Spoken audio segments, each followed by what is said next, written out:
Nah, Tony, I'm not even gonna ask Rocky. Of course I asked Rocky. Hey man, we should put some vocals on Hardcore Hip House.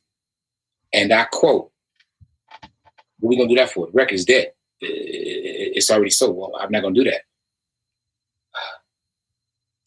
A year later, 80, 88, 89, by 1990, here comes Crystal Waters with La Da Dee Da Dee Da with just Gypsy Woman.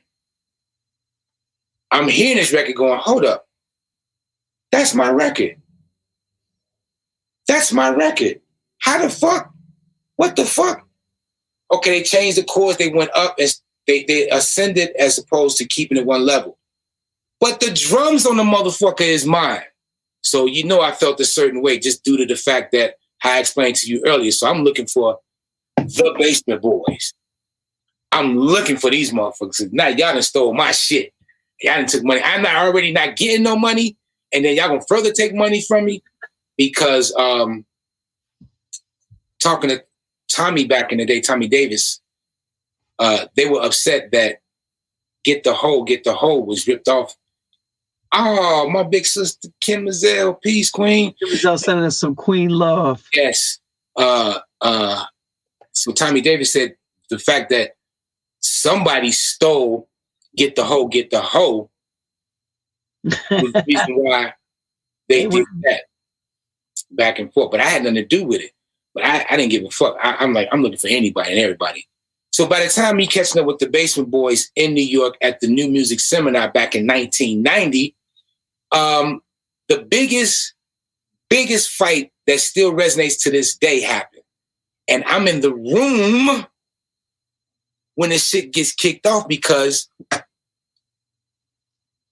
the panel was Rap Unity.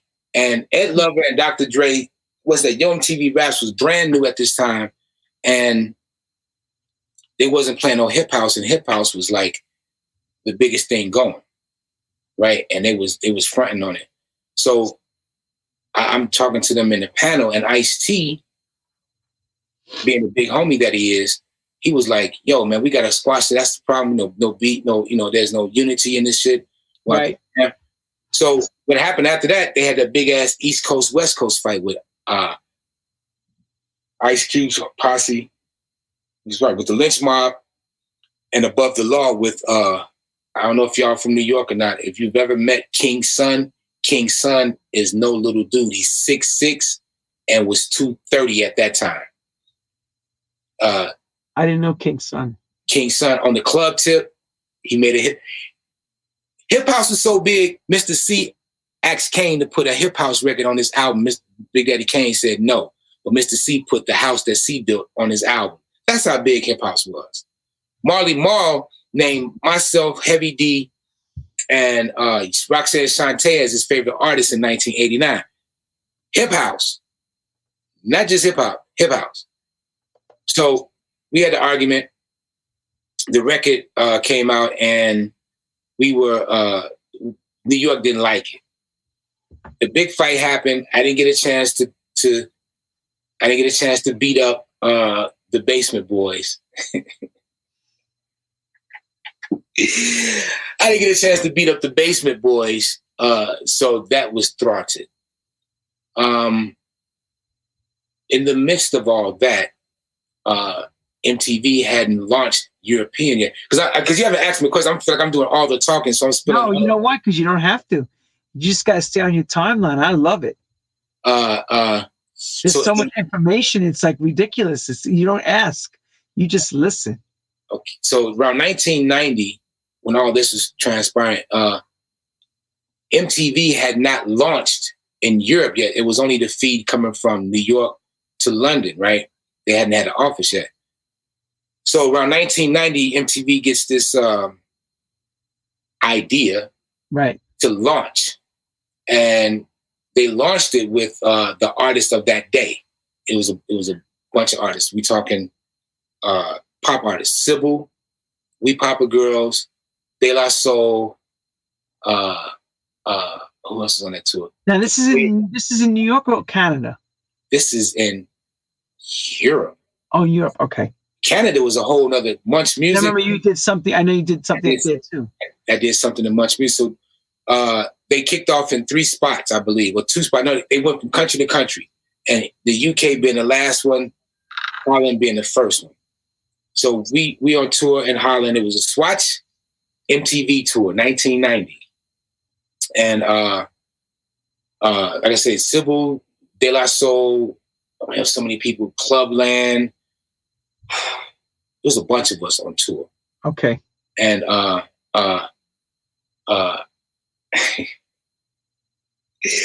such a male whore. Why? Because the women, they never gave me no place. So all the women that pretty much came on board that I liked, I was trying to holler at. Sybil, I wasn't trying to holler because Sybil was like a woman. Like she was, to me, she was already grown and home, and I got her own. The Wee Papa girls, I was trying to holler at. Betty Boo, remember that group, Betty Boo? Sure, I remember Betty Boo. Yeah.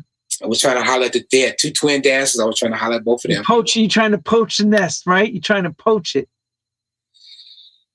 So, you guys were buck wild in those days. No rules, no regulations, whatever. You just went with the flow. Right. So there's another group called 24/7 that did this record. Oh my God, I'm virgin. Yes. I can't stand it. So they was on tour. So I kind of got a liking to the young lady that was singing the song. Met Captain Hollywood, the guy Renee, the other dancer in the group. Wow. See that? Kim Mazel. Wow. There you go.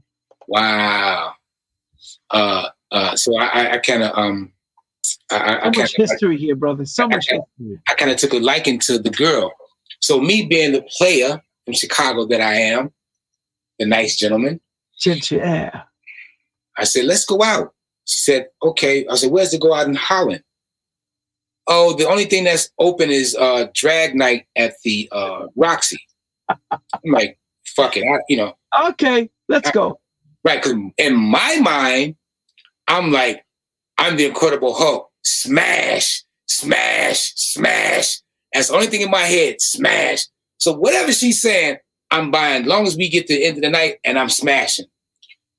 Well, it's getting to that hour, and we on tour, and I'm yawning like, okay, I've seen enough of this shit.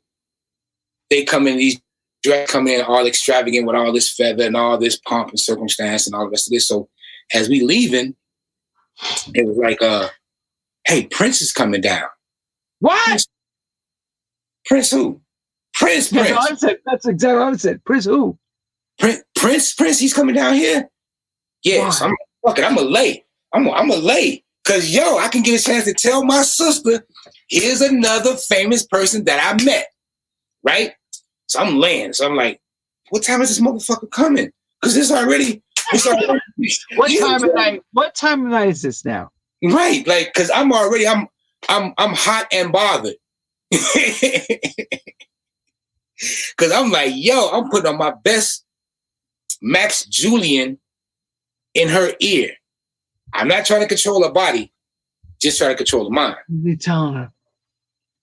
What are you trying to tell her? Whatever I need to say to her, I'm trying to say it. So as we you're such a fine young lady. You are so fine. You are so right. You telling her everything she needs to hear, right? Everything. Any and everything. So but wait, then you turn like this. Where the fuck is that motherfucking Prince? Back to her again. So I know I hung out with Tyree. I know it went down. That's not. No. Anyway. In a good way. Anyway, so I'm like, fuck it. It's time for me to go. West Prince. Or it's not going to happen. West, I already been there going, you see he coming? So they said, okay, he's coming. So I'm like, all right, fuck it. I'm not going to wait no more. So I'm walking out the door. And? The security guards are moving the people that's standing in front. They moving them out the way like this. And you're trying to walk out of the club. I'm trying to walk out the club. So they moving me off to the side. I'm like, oh. First of all, I feel a certain way. You put your hands on me, I'm already feeling a certain way. Like, because this is unwarranted motherfucking touch. That's a habitual line stepper. You do not line step, put a hand on me. You know what I'm saying? And I'm from Chicago. I'm from Inglewood. I got a chip on my shoulder, and I'm rapping, and I'm angry and vexed. Man, I was an ABM before that was a phrase. So as we walking out, they go, "That's Prince." You're right, exactly. What? That's Prince. I'm like, dude, no, that's not Prince. That's not Prince. Like, the girl going, how you know that's not Prince? Because my sister, and I'm saying this as loud as I can be, because my sister took out the photos in our photo album and put his picture there. That's how come I know that's not Prince. Does he hear this? He hears you real loud, right? Saying that? He's within hearing distance. And what happens now? So I'm going, there's no way you're going to make me believe. And I said some really... There's no way this guy is that. I said some really derogatory shit like, these drag queens, I said a lot more than what I'm about to say. These drag queens are taking No, say it. No, reenact it. Come on now. Now, because it's totally inappropriate for me to say that nowadays, because it's cancel culture, and you got a good thing going. I don't want to get you canceled. Okay, so all right. So he's going to keep it child friendly. Okay, go ahead. PC a little bit. So I said these drag queens, and that's even bad to say. These drag queens are taking this shit too far because now they got motherfuckers dressing up like celebrities and shit, and it's supposed to be. And the woman that was dancing with Prince at the time, her name was Kat. Kat, Hugo, and myself and another friend of ours used to party at the playground with Farley. We used to have dance contests. So I know Kat. I'm like, and I said to myself, again, loud, the fuck is that supposed to be? Kat? I know Kat. We from fucking playground. And when I said the playground, she went, whoa, shit. And she took a look like, I Tyree, this motherfucker. But I ain't gonna say shit. So me saying, I'm like, and look at this motherfucker supposed to be Prince. He got on spandex pants. These motherfuckers are baggy pants. This shit is bad. His t-shirt too got his hair's long. The fuck out of here. This motherfucker ain't Prince. He looked over at me and looked like to say, you got to be the dumbest motherfucker on the planet. He had that look like Prince, like, Wait a minute. Is this like In Living Color? This is like the In Living Color skit. This is In Living Color before In Living Color even happened. Before Dave Chappelle even happened. Oh my God. This is that moment. Oh my God. It's been the first time I did some idiot shit like that. What's her name? LaToya Jackson, Flavor Flav, Chuck D, Teddy Riley. Did he say something to you? Did Prince turn and say to you, you dumbass? No. I said he looked at me as to say, you got to be the dumbest motherfucker on the planet. And what he did remark was, he said his breath was like this. Okay, I guess I'm not Prince. And continue to walk. And I continue to go out the door. And the next day, the next day on the news, you didn't hear me say nothing about a camera. You didn't hear me say nothing about reporters. You didn't hear me say nothing about none of that. Next day, they interviewing Prince on TV. He at the club. At the very spot that I said he was not Prince. How the fuck? Where did the cameras come from? A year later, Steve Hurley does Get Off, the remix of Get Off. You know what I'm saying? So I said, you know what, Tyree? But this happened within a whole calendar year with Flavor Flav, Chuck D, Guy.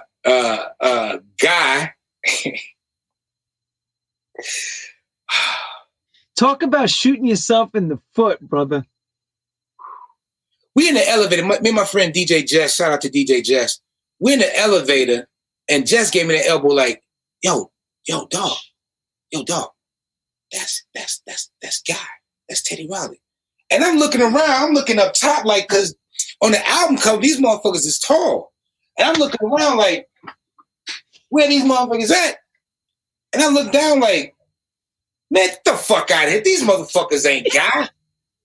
Like, what? Who is this motherfucker? Aaron Hall? Who this Teddy Riley? And man, they look like my little cousins. They look like my little cousins. They didn't say the only person that looked real to me was Bambaataa. Oh yeah, you can't miss Bambaataa. Nobody looks like Bambaataa.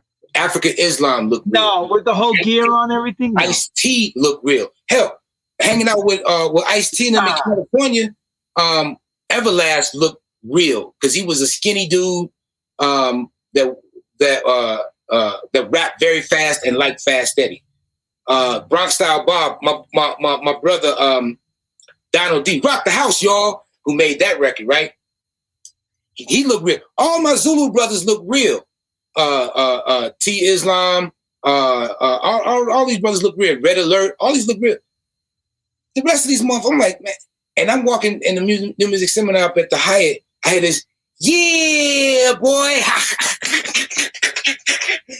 Again, looking up, thinking that these mugs is tall, and I'm looking down like, no, this is not Flavor Flav. This dude is too dark to be Flavor. Flavor Flav ain't that dark.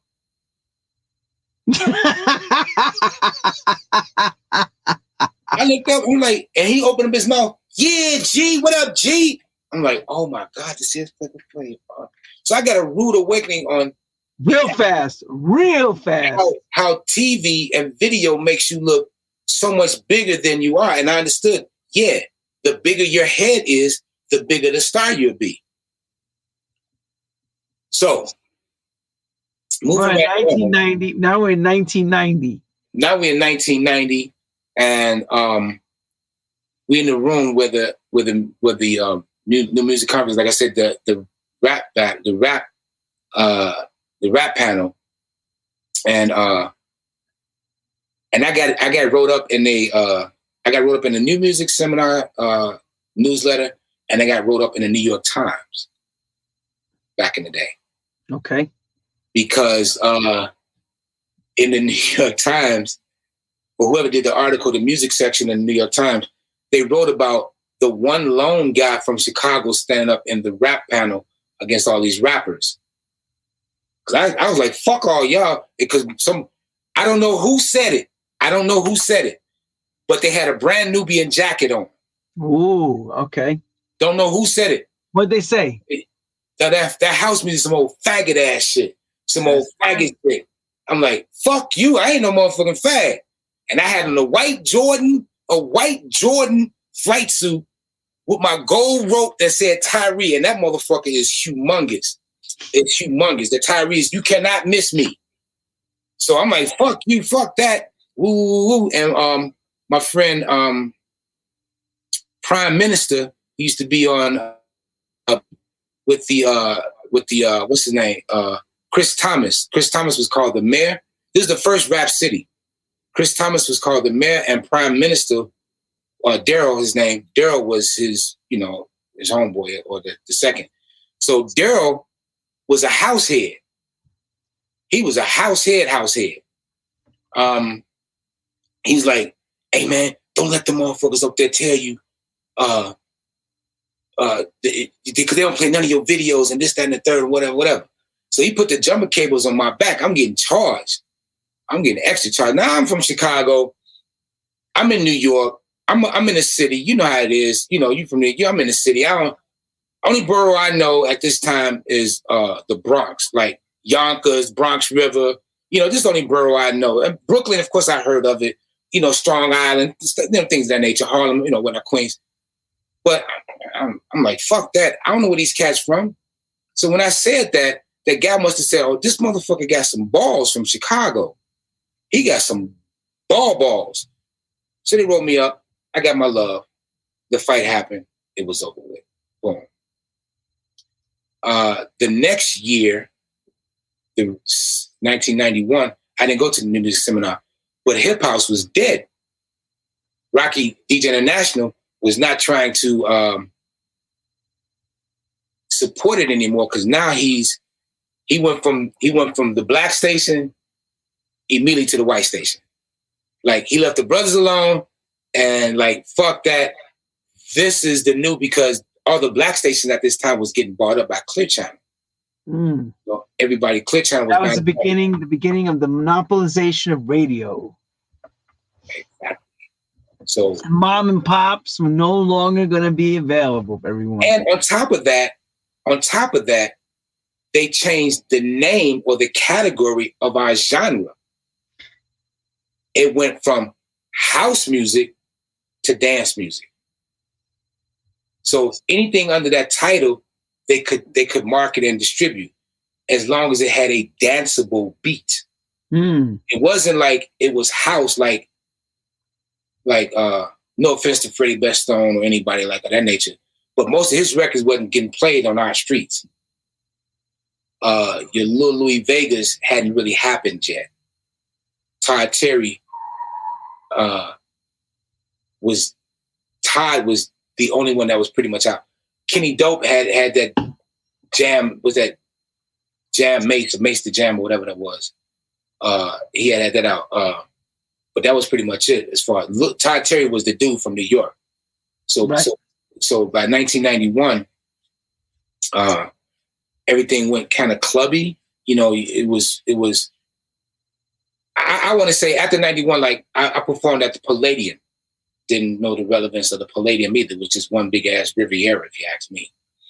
The Palladium, when I performed, I noticed I was the only one that was doing rap, hip house.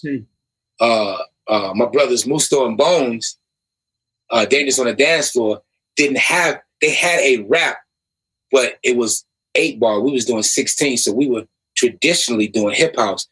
They were making commercial records for white stations. Right.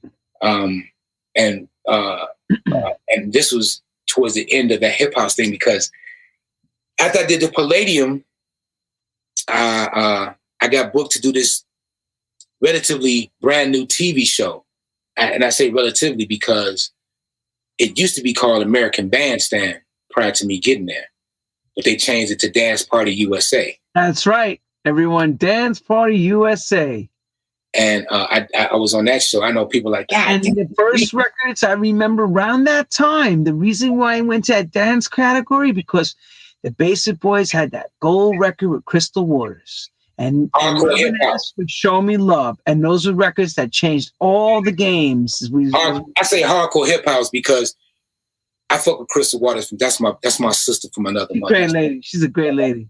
Crystal Waters is the shit. That's my girl. That's my homegirl. She's so beautiful, personality. Yes. Like talented and great.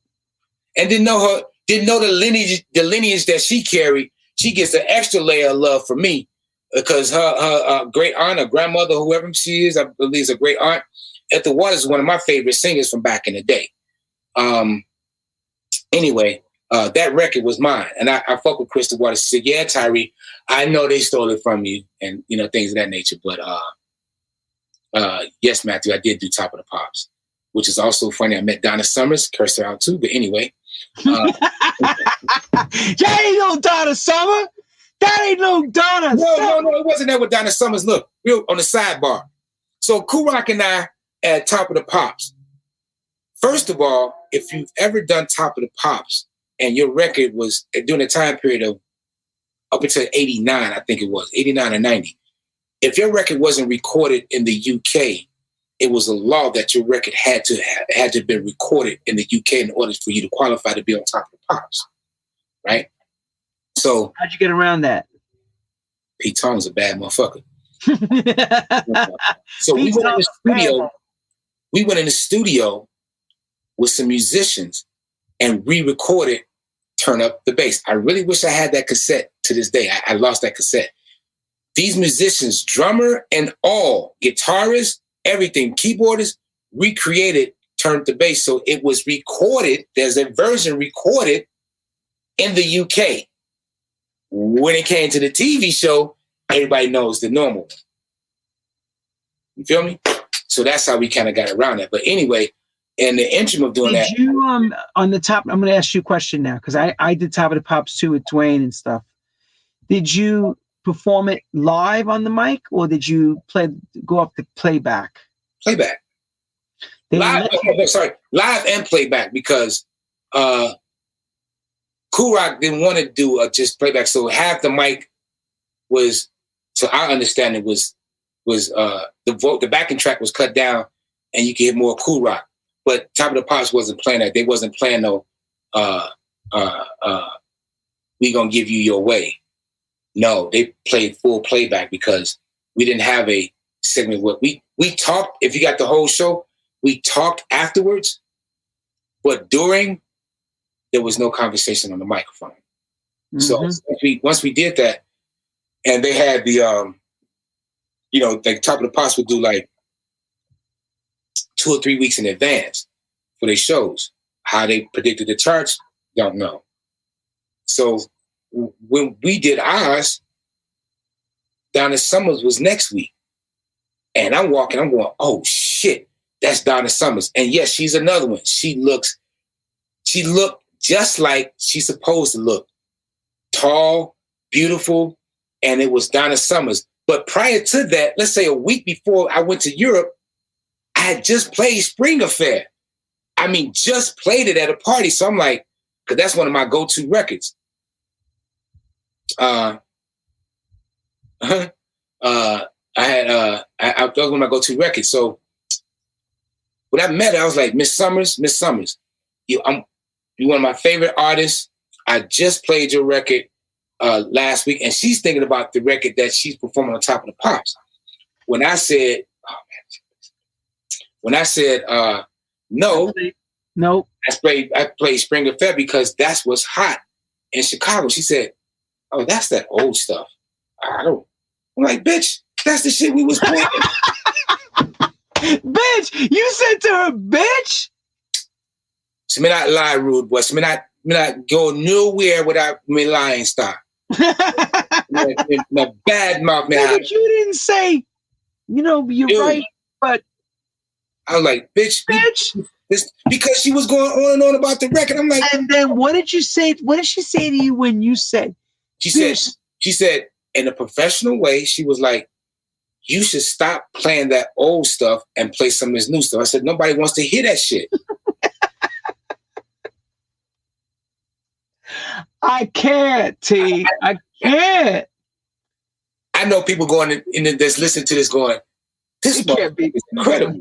Yeah, it's crazy. Well, because you know what? Nobody's ever heard this before. Yeah, because of course not. Because they wasn't there with me when that shit was happening. Bitch, did you hear what I said? That shit ain't working. No, it wasn't working. I know the women going, I know Kim Mizell going, Tyree, you did not say that. I know, because I'm thinking, let me tell you, Tyree. Kim Mizell, that's my big sister, man, but because I give her all love. When I see her, I'm just like... Tyree, I was thinking, say, there's no way you could have said this, but you did. I know you did. Shit, you better believe I did, bro. You better motherfucking believe and you're lucky you didn't get thrown off the show because you were actually performing on the show. Man, she was gonna get you thrown off that show. She was gonna make it that you were getting off that show tonight. Dude, that wasn't the first celebrity I said I called out their name. I met Moni Love, right? Same rule applied. But different with Moni Love was I was trying to holler. But she was fine, right? Drop dead gorgeous. I'm from Chicago. I'm from Chicago. But see, she probably, and I say this loosely and I really doubt it, it's just my own arrogance. She probably would have hollered at me had what's his name? John Prince from the DMC magazine. Tony Prince. There you go, Tony Prince. These guys, had they not said, okay, the She-Rockers, Cookie Crew, Moni Love. Y'all choose who's gonna go on next. But the last person that's performing is Tyree and Cool Rock Steady. And they were like, fuck, for fuck's sake, they're not fucking from here. They fucking stateside. Fuck them. We got the love here. And Tony Prince, I guess he was like, yeah, whatever. They got the hottest record in the country right now. In the UK. So they're going on last. So either y'all gonna do it or not. And they said not. Coming up next to the stage, all the way from Chicago, Illinois, Tyree featuring Cool Rock Steady. So we performed it, DMC, the whole thing was over with. And, as they walking out, the She-Rockers, the Cookie Crew, one of the girls from the Cookie Crew, one of the girls from the She-Rockers and Moni Love, I think, was walking up the stairs at the Empire. And Moni Love had the body like a girl from the South Side of Chicago. I don't know how to explain that even more than that, but she had that body. So I'm like, oh shit, she's fine as shit. So, you know, I did my Chicago thing. I grabbed her hand, you know, just to get her attention, not grab it like, you know, some pulling shit. I just, you know, lightly touch her hand like a. What happened? Like. No, I'm trying to say like a feather, like this one pimp taught me to.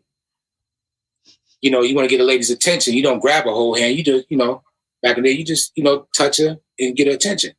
Well, I did that, and what happened? Money Love turned around like to say, "Let me go. Fuck around, don't be touching me." I'm like, yo, hold on. I'm just, you know, just want to holler what y'all doing. Fuck out of here. Fuck off is what she said. Fuck off. And at that time, NWA creeped in my head. Y'all said, fuck you, bitch, and kept going.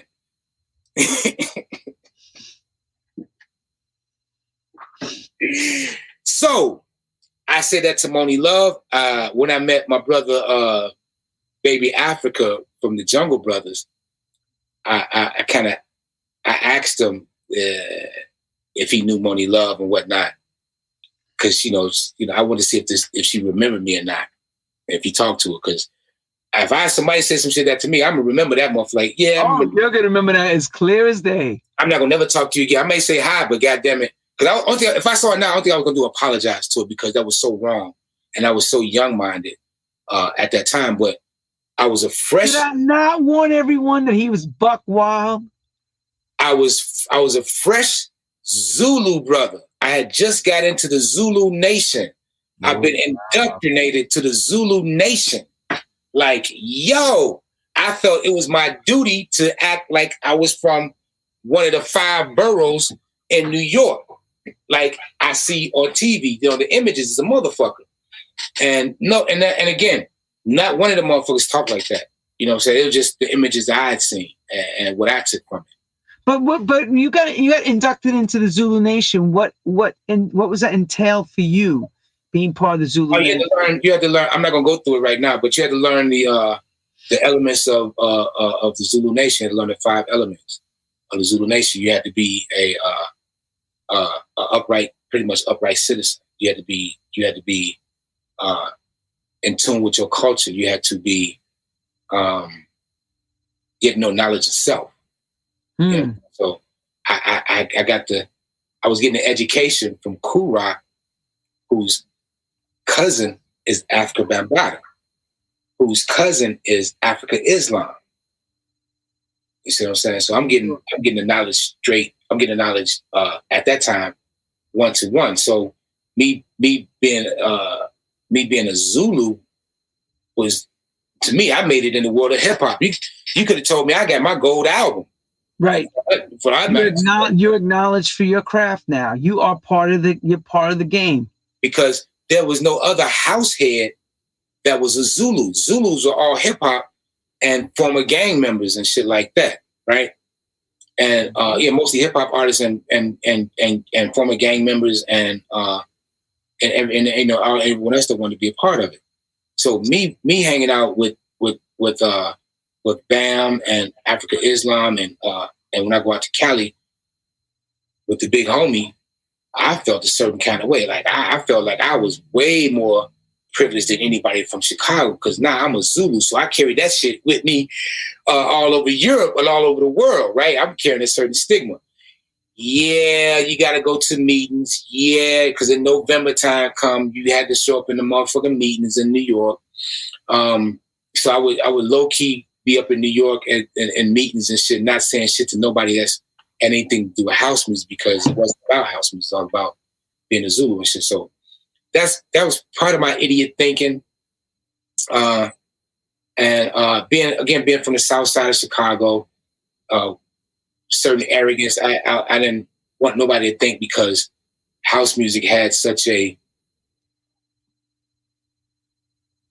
mixed review. You know, some say it was because it played out in the industry. Some looked at it as part of the culture. You know why? Because there was a militant tone that went with it too at that time. It was a changeover going on. So some people looked at it like, how house music was all about peace, love, and harmony. But yet hip hop had that militant, there was a lot going on with West Coast, East Coast. There was a lot of hate shit going on too. Yeah, but as far as hip hop, as far as house went, I'm saying as far as house went, I was the only one of the few ones that was a Zulu at that time. And I didn't know anybody. I didn't know anybody else that was part of the Zulu Nation. And then at that time, not dance music, because it was unheard of. It was definitely unheard of. But due to the fact that Cool Rock Cousins were the biggest part of the Zulu Nation, I'm gonna be a part of it because that's my man right there. Why not? If you can get it. If you can get in there, why not? And we still need. Oh, I'm sorry, I don't want to be part of it. Right? Exactly. Oh no, you do house music. We don't want you here. No, it was none of that. No, I'm down. So as I was saying, so by having that under my belt, I felt a certain way, and throughout the rest of the '90s, like 1992, I totally got disgruntled with the music business. I was not getting anything. Can we go to another commercial? I've talked for about an hour. Can we go for one last commercial? I gotta take a break, please. Yeah, it's okay. It's a problem. All right. That's all right. All right, I'll be right back. Sorry. Please excuse me. No, don't be sorry. All right, everybody, click on that newsletter. Get in there. We have such a great story tonight. Unbelievable. Tyree Cooper is absolutely a gem, a diamond, and his memory is incredible. You're all wondering why I'm being quiet. I don't have to walk in and break into anything because I'm afraid to stop his lifeline. His lifeline is just, you had to be there. And parts of it I know, and some things I'm like, it can't be true. There's no way this is possible. So again, please click on newsletter and stay informed. Also, next week, Oscar Reyes, Archie Burnett, and Mikey Jones, A Dancer in Paradise. This is going to be a really great show. Okay. Don't miss it. Okay. And back to the man, the MC, Tyree Cooper. So, like I say, 1992, 91 actually, really. I started getting disgruntled with the music business because I pretty much woke up and realized, in the words of Lord Jamar, I was $1 million man that had no dough. And I felt a really certain kind of way because my first daughter, was starting to grow up, and I wanted to do certain things for her, and I couldn't. You know what I'm saying? I really couldn't because I wouldn't get money. So I started stepping away from the DJ International thing in increments. I would go there, come back, go there, come back.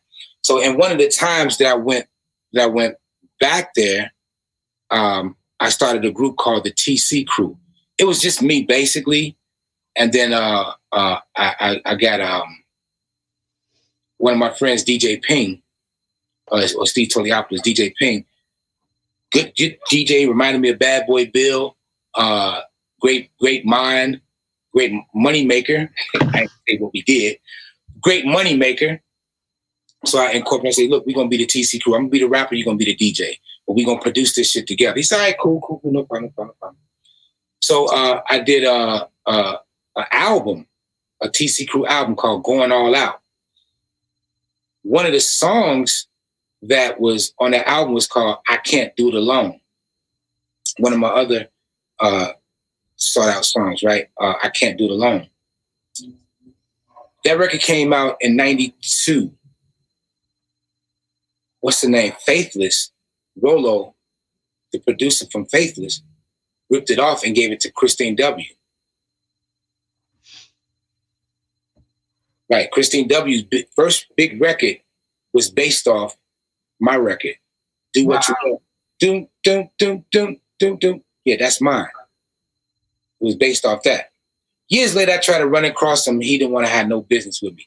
I was in the studio that they recorded the record in. The studio engineer was a Tyree Cooper fan, not that was bad. He liked the house music from Chicago as well. So I'm like, call the dude up. Call up Rolo. He's like, no, I'm not going down there. Who's down there, Tyree? I'm not going down there. Because I was going to whoop his ass. I was going to have a fight. I was going to talk That's exactly why he was not coming. Because you're going to whip him. New attitude. So you're going to teach him a new attitude in a minute, right? Definitely going to teach him a new attitude. Because I couldn't sue nobody because Rocky Jones, when the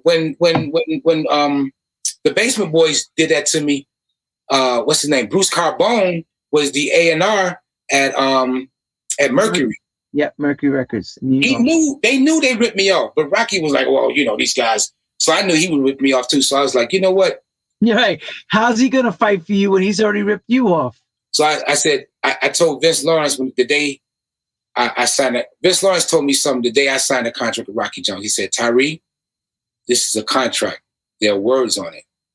You can interpret it one way, you can interpret it another way. At the end of the day, you can always sue. I went, for real? He said, yeah. I went, shit. I did 7 years on DJ International. At the end of the day, I knew I was going to sue him. I knew I was going to sue him. 5 years. I did 5 years. 2 years, I fucked off. But out of the 7 years I was in DJ, I knew I was going to sue him. I knew that at the end of the day. If I was going to win or not, that's another story.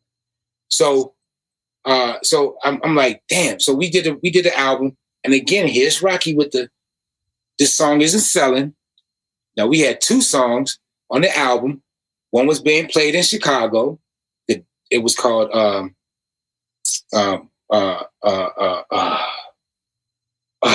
the name? Mama. When Once Bitten. The song was called Once Bitten, and the other song was called I Can't Do It Alone. He told me the album wasn't selling. The 12 inches wasn't selling.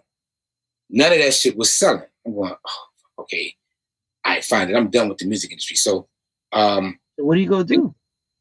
Within that time, I got a job. I delivered pizza from 93, end of 92, 93 to like 94, 95 almost, something like that. 94. I got a job delivering pizza. Was not ashamed of it. I wasn't worried about it. I needed to make some money so I can take care of my daughter. I wasn't with the mother, but I still had a responsibility. You know what I'm saying? So I got that. I made a shitload of money.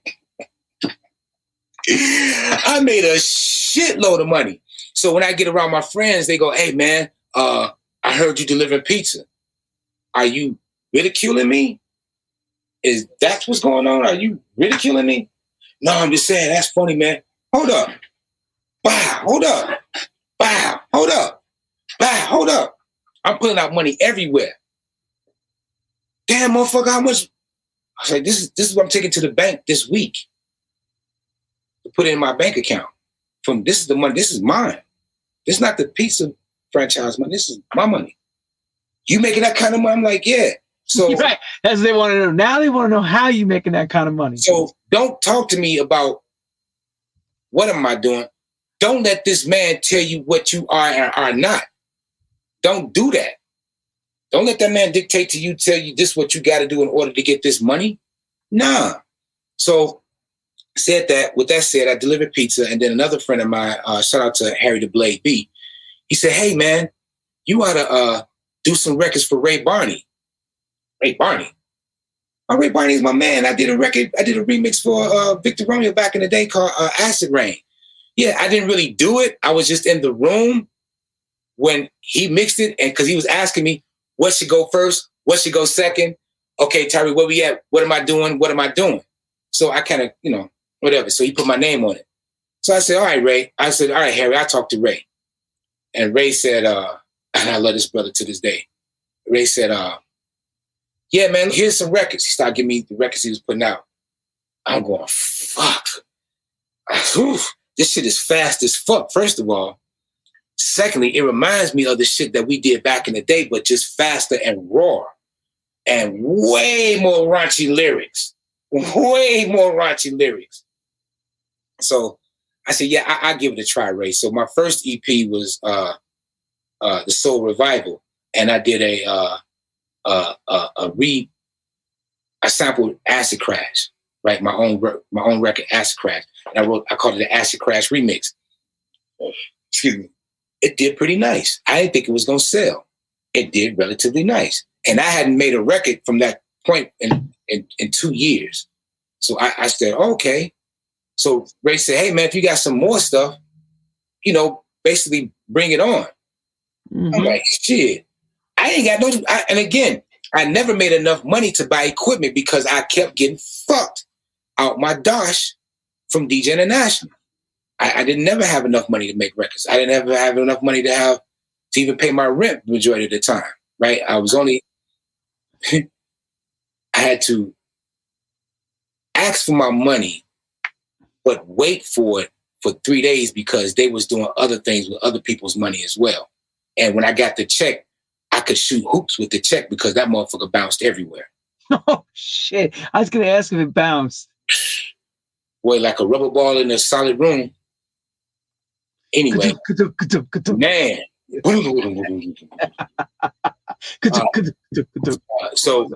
So with Ray, he asked me to do it. I was like, yeah, okay.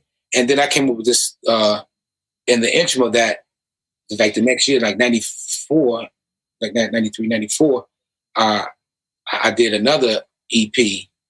But at that time, Eddie Folks, shout out to my big brother, Eddie Folks. Flashing folks. He said, hey, man, you need to come up to Detroit. You need to come up to Detroit and get this schooling. I'm like, fuck is he talking about schooling? Yeah, right. What do you mean schooling? So I flew up there. We wanted to do a record. I flew up there, and he really, really broke down. Him and Mike Banks, I love them to this day. They broke down the business of the music business. All right. And I went, oh, now I'm on a totally different path. Because nobody from Chicago was telling me the game. They're only telling me what they either don't know or have a clue to, and they really don't know. So they told me the whole shit. So when I came back to Chicago, I'm like, oh, okay, yeah, I'm doing some records with you, Ray. So I did a record for Cosmic Club Tracks. That's one of my other classics. Then I did this record called The Soul Revival No. 3, which had Nothing Wrong on it, right? And some other cuts. Again, it did well. Ray Barney was one of them cats. If your record did well, you had another chance. If your record didn't do shit, you're out the door. No contract, none of that. And I went, wow, Ray, you don't want to sign up? He said, for what? What are you going to do? I don't own the record. I just want to release it to help a brother out. I want to help him. Because in the 90s, after watching Malcolm X, bro, it was over for me. I was militant than a motherfucker. I know I already showed that I was militant, but I was a different kind of militant at this time. Empowerment, Nation of Islam, in that direction, Muslim, militant. So I'm like, yeah, I'm down for you helping the brother out. Cool. So yeah, most of my 90s stuff was on Dance Mania. And again, the young DJs, shout out to Corky Tracks, man, DJ Funk, Jammin' Drill, Wax Master, all my brothers that was on Dance Mania, because they also guided me through the system and they gave me respect. So they was like my little cousins. And when Ray said, hey, Nikki from React wants to license your record, I wasn't used to that. I wasn't used to nobody coming to me about licensing one of my records and what did I want to do. I was just accustomed to like, okay, they just did it. Your record ain't doing that well. Well, that too. Or just don't even that. Just they just did it, and then you find out later like, now wait a minute, T. I know that's true because in New York during the 80s, right? Mm-hmm. D-Train had a massive hit with Keep On and You're the One for Me, and the owners, Marvin Schlachter and them, are telling him, well, the record's not doing so well. And Marvin Schlachter gets up, go to the bathroom, and Hubert Ease, I guess, gets up and moves the chair, and they see the gold record.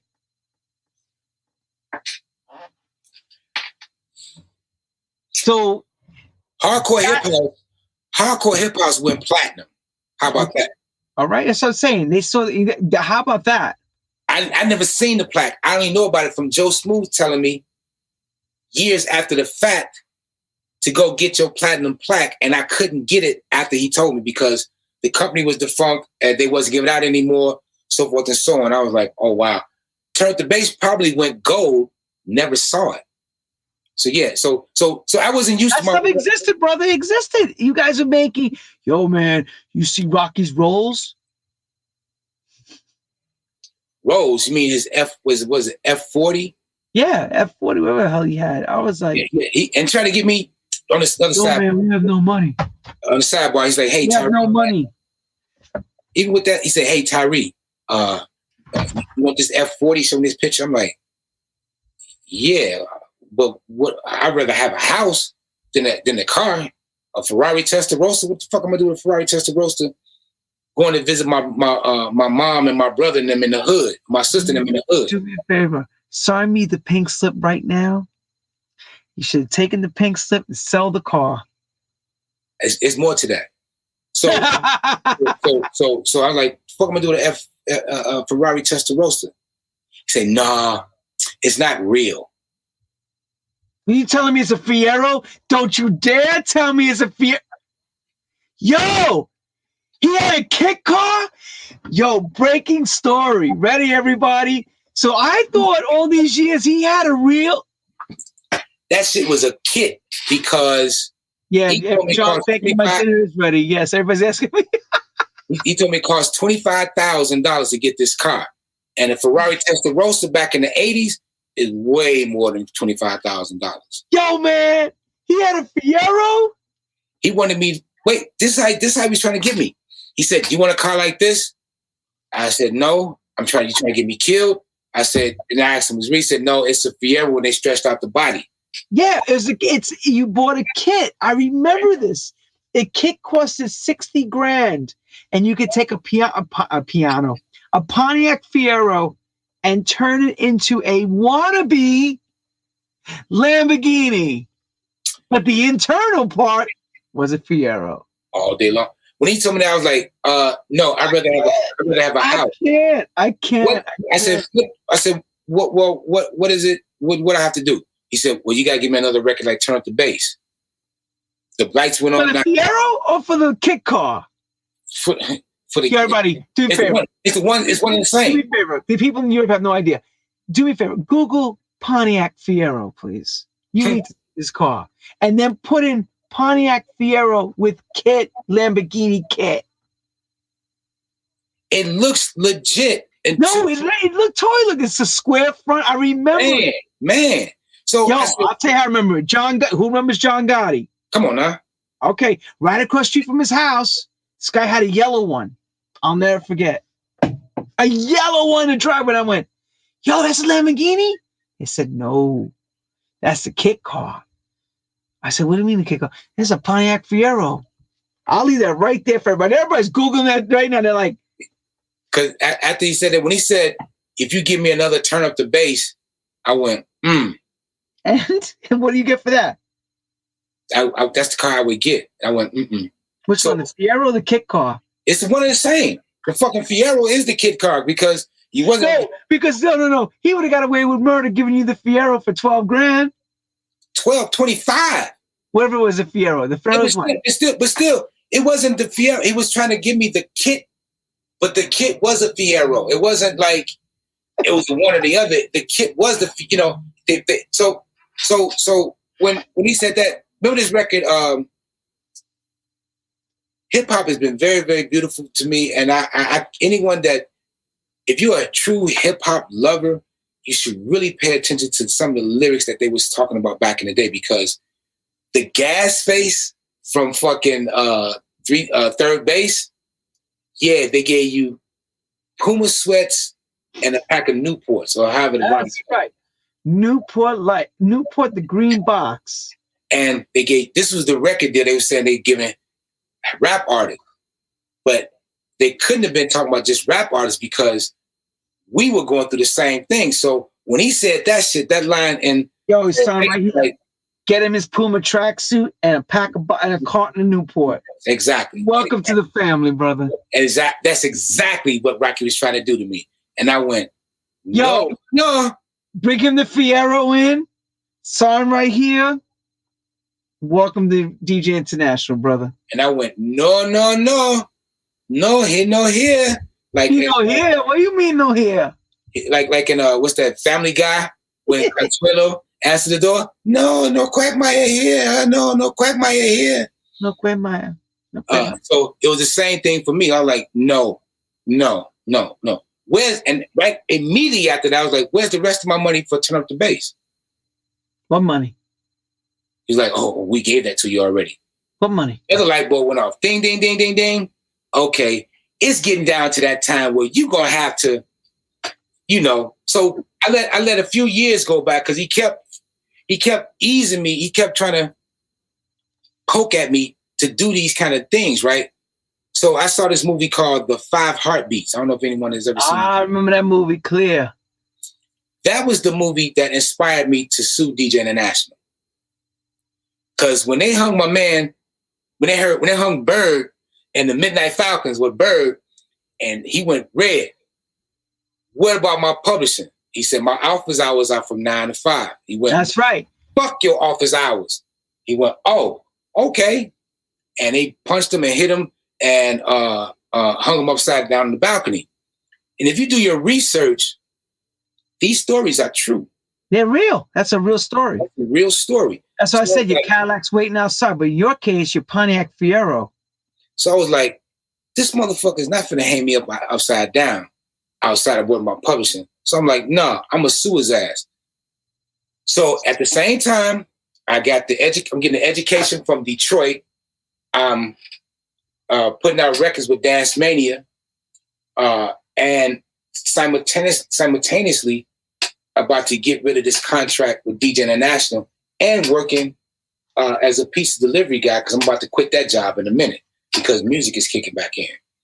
So I'm like, I got all the momentum. Again, I don't know if I'm going to win or not this thing, but I know I have to do something to get this motherfucker up off me. So excuse me. I watched the 5 Heartbeats. I got a lawyer.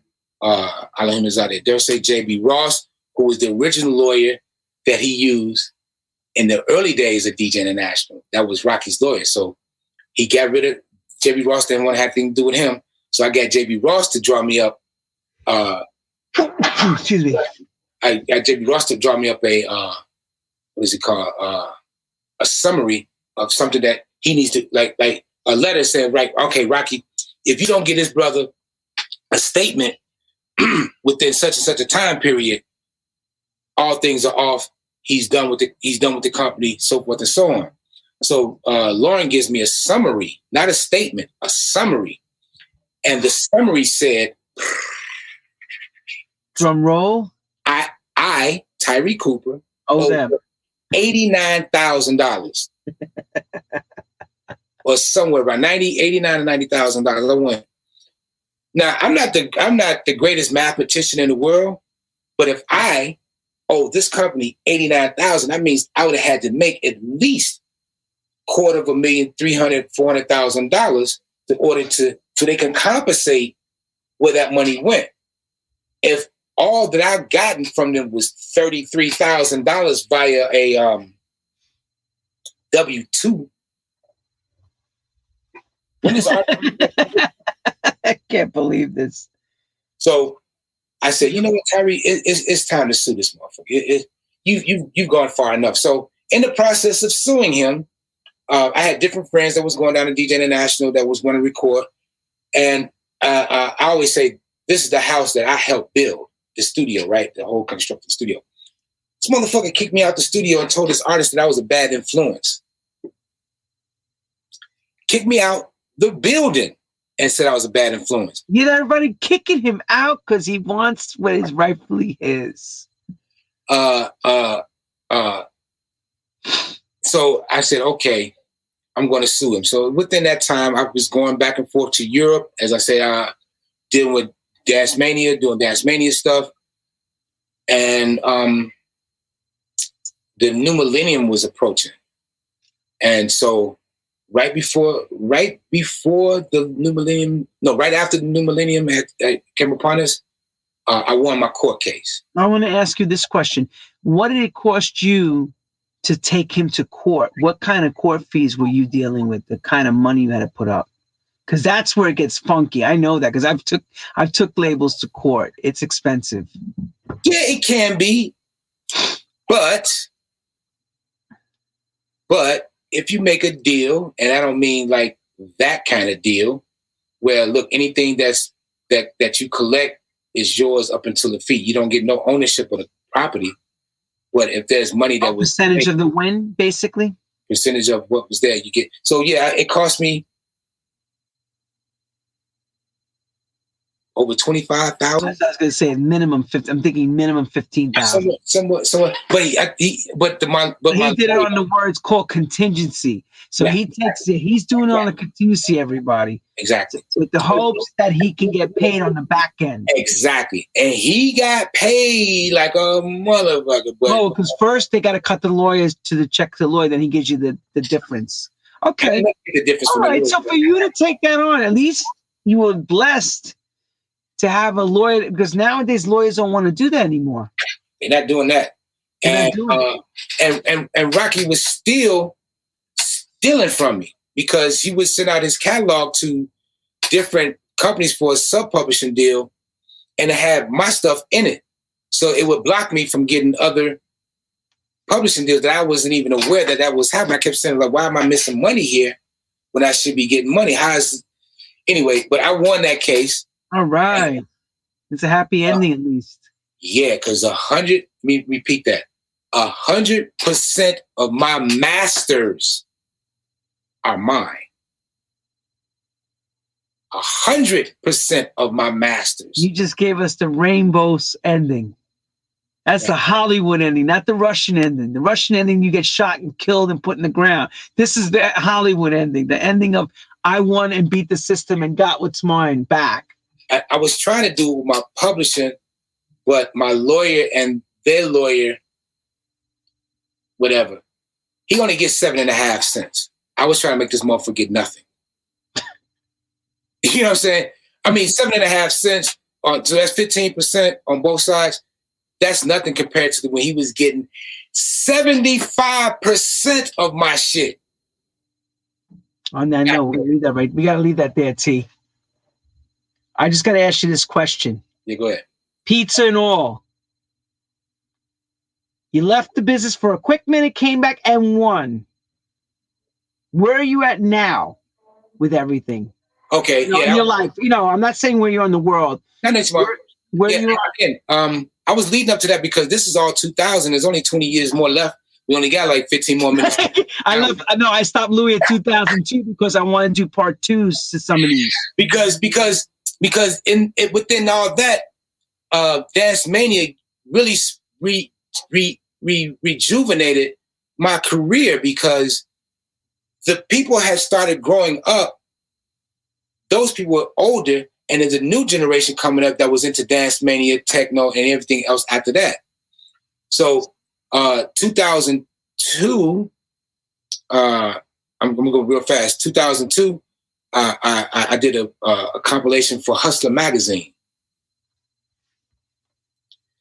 2004, okay. So let me ask some more questions. The Hustler magazine was also picking the talent that was going to be in the magazine, or was just the music and just the music, only the music. So you were the musical direction. You were the direction that they went for. Yeah, exactly. But you didn't do no direction on the lighting or any other stuff that went on behind it. And it was Hustler. It's a Hollywood story, bro. It was Hustler, and it was Hustler Germany, and for the photo shoot, they got a Russian porn star to stand with me. But I wasn't into that. Did she say I break you? No. She was a nice young lady. I was on the beaches of Miami. They had to tell me to turn my head a few times because every time a woman walked with a you were like this. Right, right. So, okay. So 2004, I did a record with a friend of mine, Sebastian Krieg. We had this group called Chic Stylo. We did this record called Groove Y'all Tonight. That was picked up by Defected, which also became part of a video DJ game called DJ Decks and Effects. Okay, 2004, 2005, I revisited my Dance Mania kind of thing and did a record on Lone Records, 500 limited pressings. 2010, 8, 9, 10. 2010, I was a residency at the China Club in Frankfurt. I thought you were going to tell me the one that big kids. Wait, chicka, China Club. No. It was, and this was during the time. Charlie Murphy. Bam! and Lenny, this is the funny thing. This is the time when the music was steadily changing rapidly, right? So this is during the time of maybe I'm not 2010.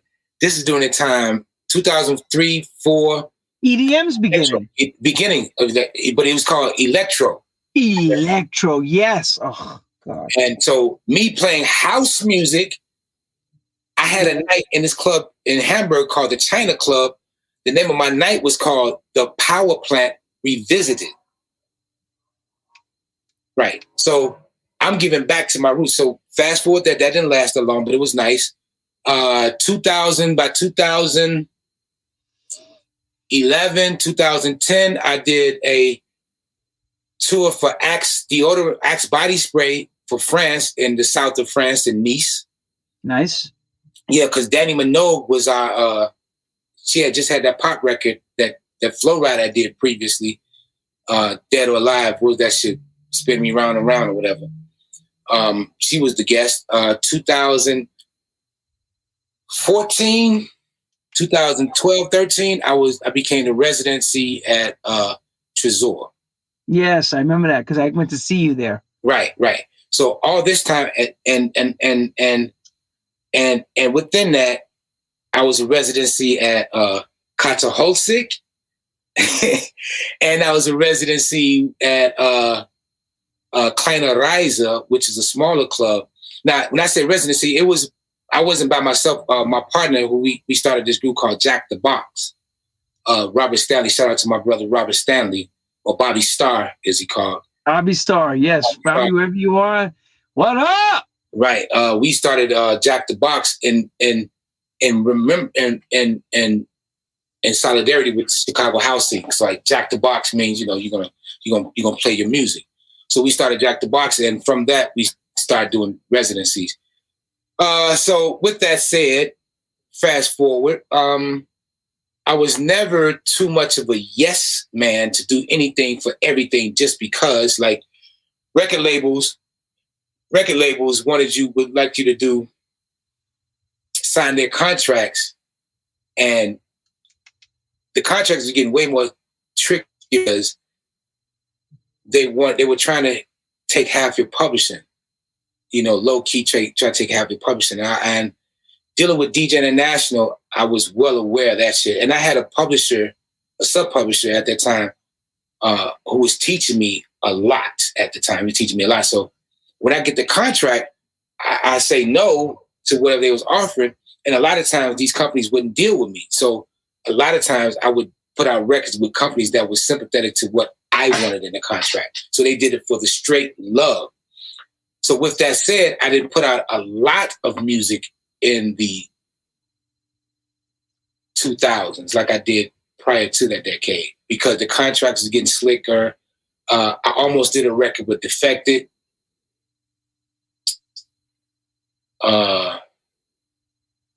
It broke my heart, so to speak, because I still like the record label. Don't get it twisted. It was just the fact that they did this record. I won't call it South. Soul Central had remade Strings of Life, and within that time period, Simon Dunmore, I almost said something else. Simon Dunmore had an idea about doing a rap on it. So I went home to Berlin and carved out a rap for Simon Dunmore and this record. Because he said at that time it's between me, if there's any truth, between me and Kathy Brown. So what was your rap for that Soul Central record? Do you remember? Let's see. Y'all see me come in all unexpected, a lyrical terrorist. You gotta. Y'all see me coming in all unexpected, lyrical terrorist. You gotta respect it. These things in life that just play out. That's what stay packed while the lady scream and shout. Fellas, get up and let's do our thing. While I'm on the microphone. While I'm on the microphone doing my thing, something to that effect. I can't remember. Give me a second. I have to think about it. But it was something to that effect. All right, that was awesome. I put Robert Owens in it. I put a lot of reference in. I made a lot of reference to Chicago house music. I really sculpted this motherfucker out. And for Simon Dunmore to not even say, hey, motherfucker, yo, Mr. Cooper, hey, Tyree, hey, man, not to say jack shit, I took offense to it. And when I called him, he really didn't answer my email or my calls. On top of that, I thought I was gonna have to get his ass because they licensed a record from me. They got a record from one of my records, Acid Crash, and they didn't get the license from me because they thought that somebody else owned it and not Tyree. Because when you call as an artist and say, hey, that's my shit. Yeah, whatever, motherfucker. You don't own your shit. I'm going, no. When I gave him the proof and I gave him the receipt, when I gave him the receipts, it's like, oh, this motherfucker. Oh, well, damn. Not out of respect or admiration, like, well, there goes that. You know, a Zulu record's the same way with Tony Humphries and hardcore hip house because he put his version of hardcore hip house on his Zulu choices. I had to get a Zulu, subliminal, defected. So I'm like, fuck, these are people and these are the record labels I wanted to be a part of. But not the way you wanted to be part of it. Right. So with that said, I asked him and he said he didn't ever get back with me. And like I said, that was kind of a bummer. And then I just left it alone. So today, moving right along, 2014. But thank God, T, you get able to get money from everybody at least, to stay in this. Oh, I got a 2014, Paco Rabanne came a-calling. The fragrance company, Paco Rabanne. I did a record with this guy named Dennis Nightingale. It was called Wonderland. Now, mind you, I had wrote a record already called Wonderland because I was, was pothead. I'm thinking all the daisy things that pothead thinks about, colors and schemes and things of this nature. So I wrote a record called Wonderland. And so Dennis Nightingale said, yeah, man, I like that. So let's do it. So Paco Rabanne liked that track and they wanted to use it for their new campaign called the $1 million perfume or cologne perfume. Yeah, cool. That was very lucrative. I'm not going to get into the numbers, but that was nice. That happened to me. I had my first record in a TV commercial. That's a good feeling. Congratulations. That's a good feeling. When you hear your voice, it was that I appreciated that. But the weirdest thing was when In Living Color did a parody of Crystal Waters and they used her track, what they thought was her track, it was mine. Right. I went, I'm a part of my own culture and they don't know it. No, they don't know it. Like what's the other one? What's the movie? What's the TV show called? Empire. The TV show called Empire. The first season, right? I'm watching it. I really don't like TV shows like this because to me it's a bad description of black culture and especially for the culture like hip hop. They try to make it seem like it's all raunchy.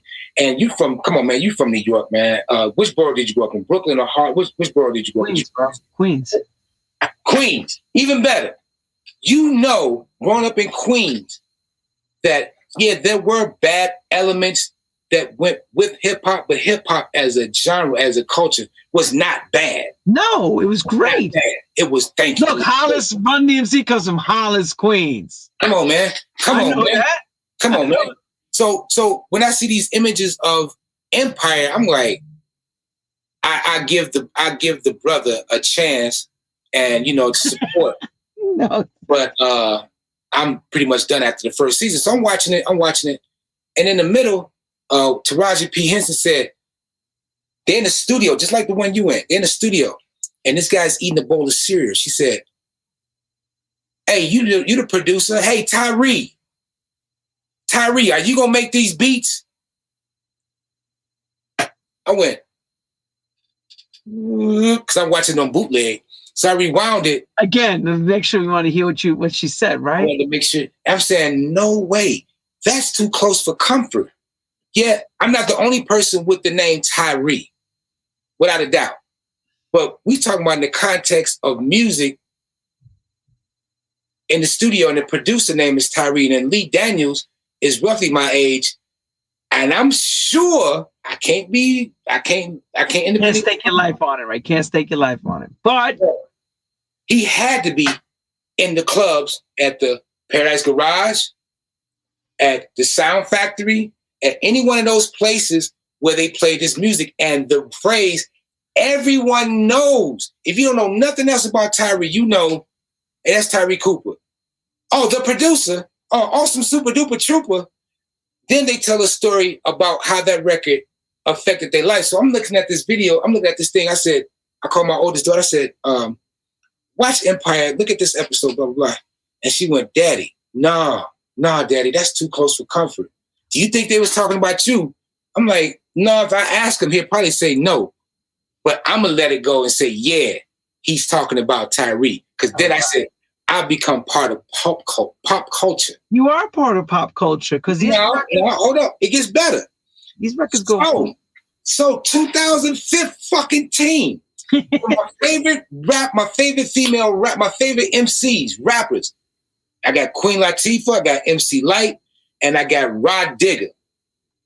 Rod Digger is the truth. She's the truth. She's rapping over Acid Crash. Because Just Blaze sampled it. That's perfect. Cha-ching. No, I could not get it.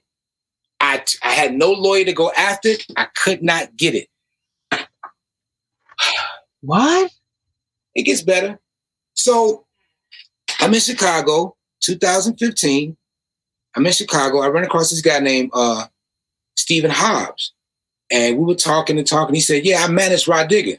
I'm sorry, I said, what? He said, yeah, I managed Rod Digger. And I told him the story about the, but he said, oh, we can make that happen. I'm sorry, he said, what, we can do what?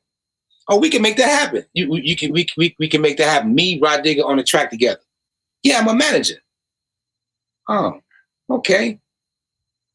Called up. She said, yeah, that's my shit.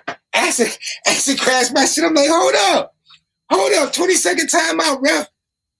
She's the MC of MCs, like in that, that category of MCs. How she know about some house music? Yeah, she's from Brick, isn't she? You know what I'm saying? The Brick City, you got Zanzibar, you got Sensation, you got that's right. That's Jersey, boy. She grew up. Right. So she grew up on Acid Crash. Needless to say, the business end of it, because I've grown a lot smarter than those DJ International days, where I didn't like the business deal. So I said, one of these days I'm gonna run it real soon. I'm gonna run into Rod Digger. I almost want to hit her on the Godcast, but I don't want to disturb her while she's at her job or anything like that. She remembered me and something of that nature. So fast forward, that's all happened in 1 year. 16, 17, 18 was deep. I started releasing my own music on my own label. I started 2 labels, Super Duper Records, that was being distributed by Believe Digital, and then I started Chicago Vinyl, that was being distributed by Juno. And I started out releasing some of my older catalogs, but you know how the record business goes. I know. You don't want to release if you got a mass amount of classics. You don't want your label to be just that classic. Like if Unidisc had to put out a brand new record, we probably wouldn't have bought it. No, because we saw Ramsarm and Unidisc as a classics label. Right, period. And I didn't want to be like that. Right, I wanted to be like you guys, like you. You know, the brand, fresh new stuff coming out. Yes. Right. So, but with access to my titles, right? So I released the first one was one of my Dance Mania titles. Did well. It did really well. The next few I did every other release. Some they sold, some that they couldn't sell. And what they couldn't sell was the newer stuff, which I told James a long time ago, yeah, this stuff you probably won't be able to sell, but trust me, about 5 years later, people are going to be looking for this stuff because that's how this industry is going now. It's not right. Sometimes it's not immediate. It's years down the road. Because Blake Baxter record he did with what's that boy name? He came out 2004. Like, What Happened? I think that was called What Happened. I thought you could tell me when we used to play in the summer breeze. He did that at International first before he went to. I figured that's around that time. No, Rocky did not like that record. What else is new? No, Rocky didn't even hear the record to not like it because Blake used to come from Detroit down to Chicago, 4-hour ride, sleep in his car to get studio time. And that was one of the records he produced. And Rocky was like, went up to Kevin Saunderson. Kevin immediately put it out. And when it came out, I said, Rocky, you hear this record that Julian playing?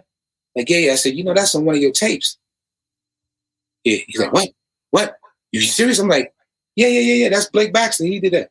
No, the motherfucker. I'm like, nah, you can't call him a motherfucker, dude. No, that's right. You can't. He wasn't feeling it. Just like I tell this story about Hula and Fingers. Hula and K Fingers were a production team that Hula did the Out Here Brothers, and K Fingers and Hula together did a whole multitude of records on Clubhouse. One of their most famous records was Summertime from Will Smith.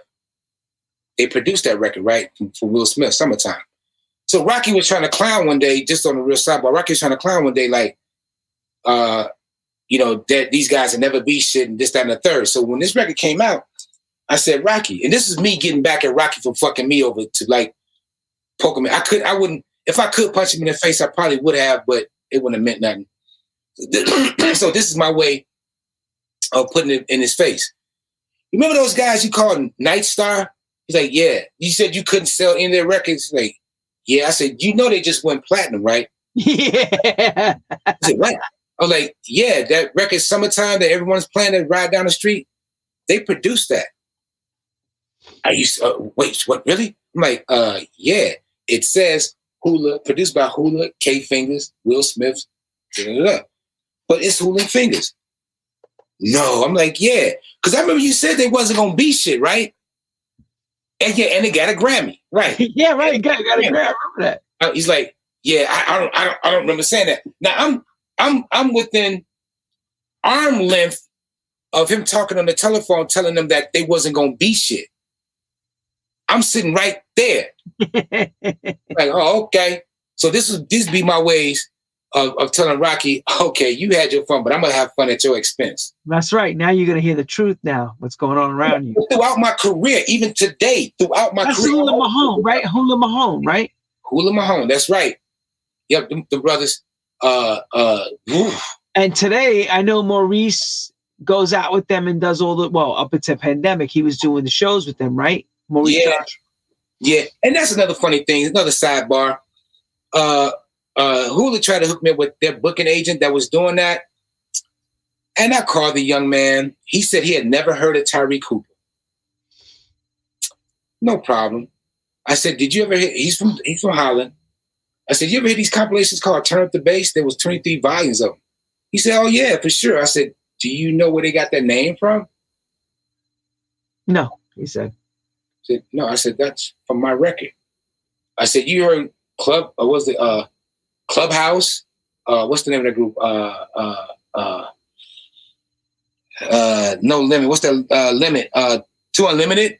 Mm-hmm. Too Unlimited? He said, yeah. I said, well, Hadaway and all of a sudden, I was going to say, yeah, well, that's from the style that I helped co-create called hip house. I said, well, how old were you when this record came out? I was 3 years old. That's why. In 1995, you was only 9. So how did you hear the Out Here Brothers in 1995? But you never heard Turn Up the Bass. I find that utterly impossible. Right. So anyway, I didn't curse him out. I just left it alone.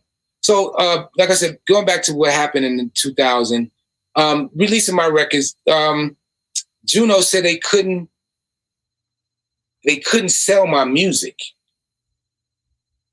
Well, wow. You could sell the old stuff, but you couldn't sell the new stuff. I can understand. I didn't have the DJ, whatever his name is, to do the mixes, or such and such name to do the mixes, because everything was organic for me. If you like it, you like it. It's pretty much that's how it is. Right. So, needless to say, when they said that I owed them money, I went, oh, okay. You owe them $98,000. So when they said I owed them money, I went, oh, okay. It's like that, huh? 2 months later, he said, hey, wait, we owe you X amount of dollars because this is what happened. This is the residual. This is what's left over. The residuals. And I went, wow. And they still don't want to fuck with me. I went, get the fuck out of here.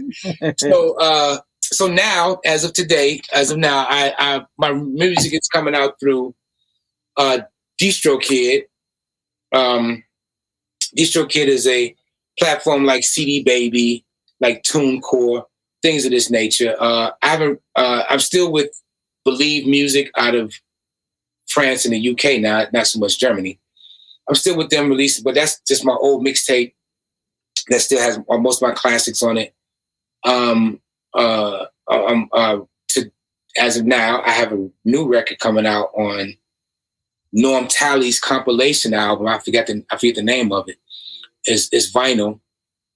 I got a new EP coming out maybe in the next 2 or 3 weeks once I finish the other tracks. So keep myself busy. I'm in Las Vegas, trying to get Las Vegas, trying to do some things in Las Vegas. I'm gonna say trying to get Las Vegas popping, because who am I to try to get a place that already has DJs and some type of a scene to get popping? It's just find your place there. Just lock yourself in. Just lock yourself in. My brother Aaron Kelly, who was in here earlier, I don't know if he's still with us.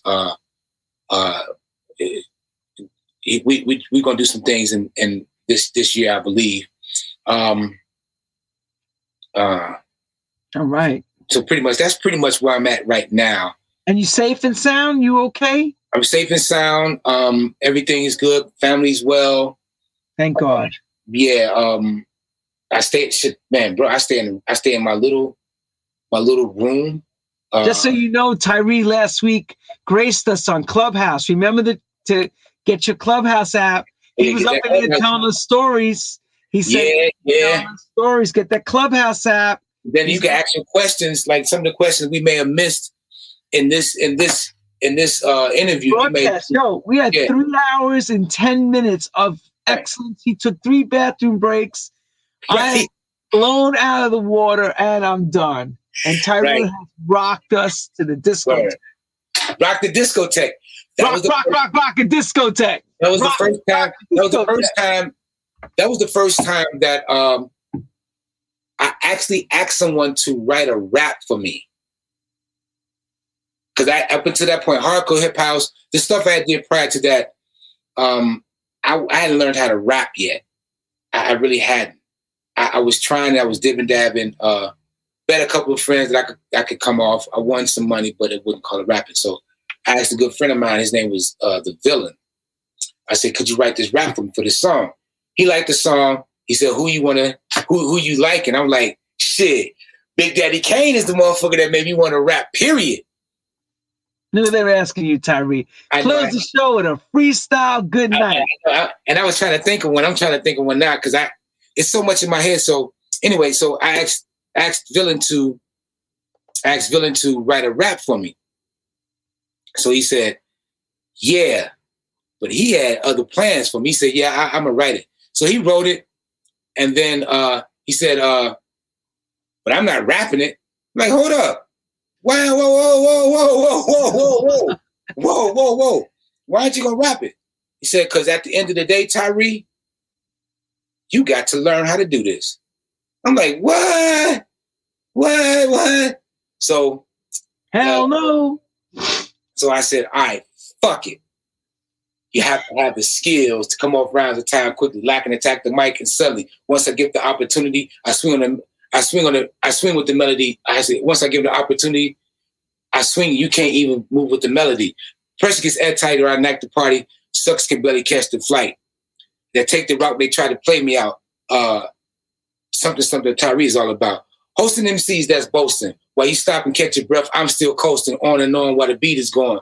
Throwing and flowing lyrics on a dope song. I'm not the rapper, I do rap. I'm not the rapper, I do math like a mathematician. I keep the lyrics switching back and forth and back on the line. Don't ever underestimate the rhyme of the rock the discotheque. Rock the discotheque. Rock. Wow, that's how you write that? He went, yeah.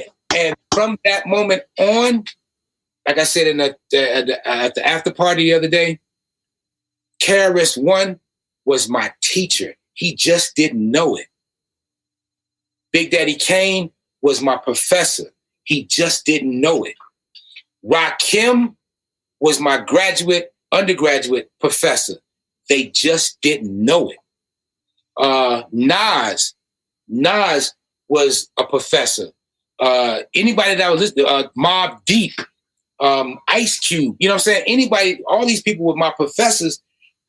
Ice-T, the big homie. And I know why you say I call him the big homie, because every time Ice-T sees me, I go, hey man, you remember me, man? He go, man, fuck up, man. Yeah, man, what's wrong with your man? What's wrong with your man? Because I hang out with Africa Islam. Shout out to Africa Islam. That's my big brother for life. Yo, dude. Is my big brother for life. Listen, you laid down science, bro. You laid down history and science today like no other. Man, about to say, when he see me, he go, Tyree from Chicago. I go, yeah, man, yeah. Yeah, man. Anyway, yeah, so I'm still doing a lot of things. Matter of fact, Africa Islam, here's a group for you before we go. Here's a group for you. Africa Islam, Jesse Saunders, and Tyree Cooper. Oof. All right. We called ourselves Three Black Pimps. On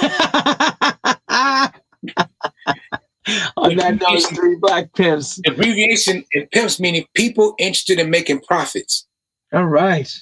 Pimping it.